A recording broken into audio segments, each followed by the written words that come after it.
Salut tout le monde, aujourd'hui comme vous le voyez on se retrouve pour un nouveau tuto. Ça fait déjà un petit moment que je vous en fais, d'ailleurs je vous invite à aller voir directement sur la chaîne YouTube, vous avez une playlist qui s'appelle les tutos de Fisherbox. Donc là on va continuer sur une autre catégorie de leurre que j'aime bien, en tout cas avec laquelle j'ai quand même pas mal pêché. C'est tout simplement le chat à palette. Donc chat à palette, je veux pas dire de bêtises, il y en a qui me reprendront dans les commentaires. À la base, je pense que le premier qui existait, mais j'en suis vraiment pas sûr, c'était le Divinator de chez Biwa, d'ailleurs que j'ai dans la main, que vous verrez probablement en gros plan, qui existe en beaucoup de tailles. Il me semble que ça a été le premier. Honnêtement, aujourd'hui je pense que toutes les marques qui existent ont un shad à palette au catalogue. Au niveau de la forme générale, c'est simple, c'est tout simplement un shad de base. Normalement, ça porte bien son nom. Un shad auquel on a coupé la queue et à l'arrière, on met un émerillon rolling. Et au bout, vous avez généralement une palette feuille de saule, donc une palette allongée. La plupart du temps, c'est ce type de palette-là que vous avez sur ces produits-là.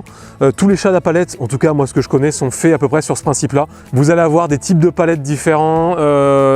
Des fois, vous allez peut-être avoir des tripes qui sont montées sur des montages 360. Mais en tout cas, voilà, sinon c'est toujours fait pareil. Vous avez toujours la plombée qui est intégrée, un hameçon simple qui sort sur le dessus, un trip qui sort en dessous. Donc l'avantage en plus, c'est que normalement, vous n'avez pas trop loupé de touches, que c'est quand même bien monté généralement. Au niveau des poissons ciblés, étant donné qu'il y a beaucoup de tailles, alors de base c'était quand même plutôt des gros leurres les shads à palette, donc ça se destinait principalement à la pêche du brochet.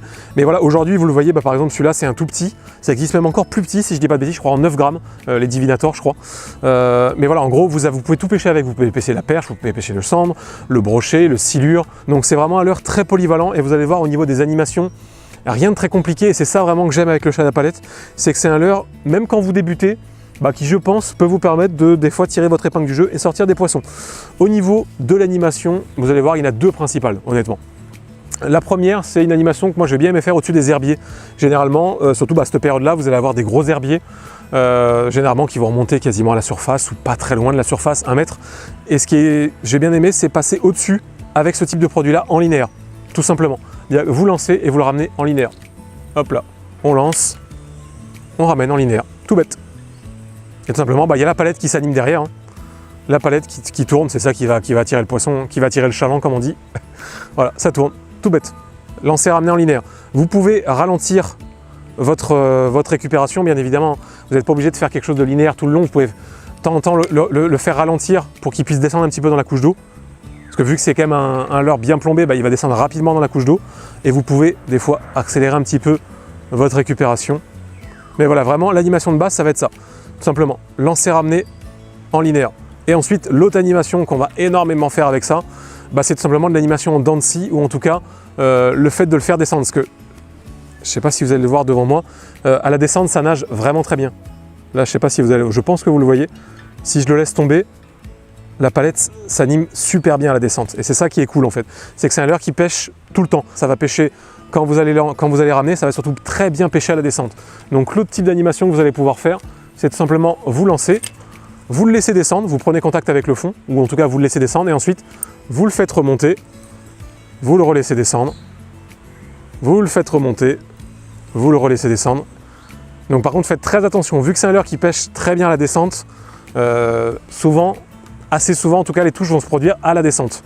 Et donc à la descente soyez prêts, c'est-à-dire qu'avec votre bannière quasiment tendue, à pouvoir soit voir votre bannière se décaler, donc vous allez ferrer, ou soit sentir la touche directement. Il faut s'y préparer.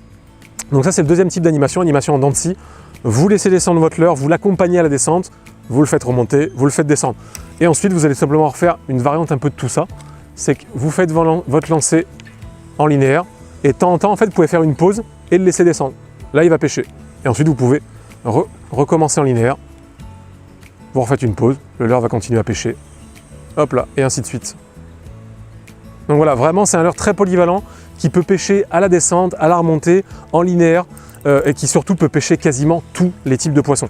C'est ça, je pense, le gros avantage de ce type de produit-là. En plus, c'est pas un produit que vous allez trop tanker facilement, même s'il y a un triple en dessous. Mais généralement, voilà, c'est pas un produit que vous allez utiliser dans des endroits encombrés. C'est plus un leurre de plein eau, un leurre pour prospecter des grandes étendues, pour passer au-dessus d'herbiers. Donc généralement, vous allez quand même le garder relativement longtemps. Alors par contre, pour les brochets, malheureusement, c'est du souple, hein. Même s'il y a une armature, souvent il y a une corde à piano dedans.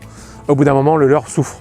Mais honnêtement, avec un shad à palette, vous allez pouvoir souvent prendre quand même beaucoup de brochets.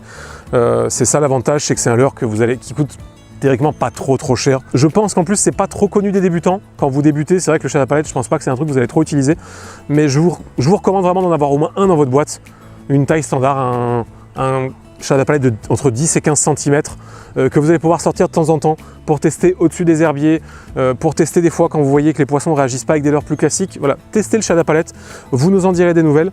Comme d'habitude, l'espace commentaire est là si vous avez des questions, des améliorations. Si pour vous j'ai oublié quelque chose, n'hésitez pas à le dire dans les commentaires. J'ai pas la science infuse, je ne sais pas tout. Donc voilà, ça sera vraiment avec grand plaisir que des fois dans les commentaires vous pourrez nous aider et aider bien évidemment les autres qui liront votre commentaire. Donc je vous incite grandement à le faire. Moi je vais gentiment continuer à tourner ces petits tutos et je vous dis à très bientôt sur la chaîne YouTube. Ciao tout le monde.